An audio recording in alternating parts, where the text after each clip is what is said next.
Cesta spirituality a sebarozvoja dnes bohužiaľ veľmi často končí chaosom alebo uviaznutím v ilúziách, ktoré naoko síce možno ponúkajú pohodlie, ale so skutočnosťou nášho bytia nemajú absolútne nič spoločné. Súčasné možnosti spirituality sú veľmi početné, čo zároveň pre nás predstavuje výzvu. Je totiž na nás, aby sme sa vedeli orientovať v množstve častokrát protirečiacich si odpovedí a konfliktných pravd, ktoré spiritualita prezentuje. A je tiež na nás, aby sme vedeli rozlišovať a spracovať aj všetky tie dilemy a chaos, ktoré sú toho dôsledkom. Najväčší problém je, že spiritualita nás dnes nevedie k tomu, aby sme si budovali pevný a stabilný spirituálny základ pre náš život.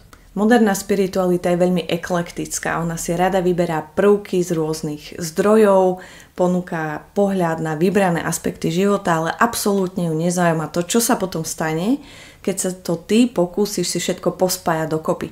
Vtedy totiž reálne zistíš, že je to veľmi ťažké a že pred sebou nevidíš nejaký jeden ucelený obraz, o ktorý by si sa ty ako človek mohol oprieť. Najväčší dar, ktorý nám spiritualita vie ponúknuť pre ten náš obyčajný ľudský život, je stabilita.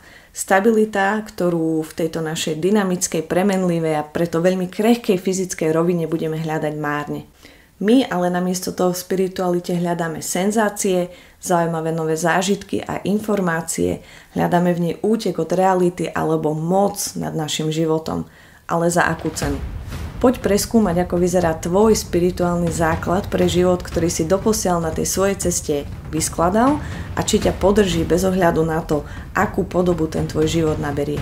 Poď sa pozrieť na to, čo tvojmu základu možno chýba, aby sa nezatriasol a nerozpadol pri konfrontácii s prvou protichodnou myšlienkou alebo uhlom pohľadu, na ktoré v tomto pestrom karnevale možností, ktorým súčasná spiritualita je, dozaista narazíš. To, čo hľadáš, na teba čaká niekde medzi chaosom a ilúziou, a teda na mieste, na ktoré ťa väčšina modernej spirituality vlastne ani nenaviguje, pretože na tomto mieste by stratila svoje hypnotické čaro a svoje opodstatnenie.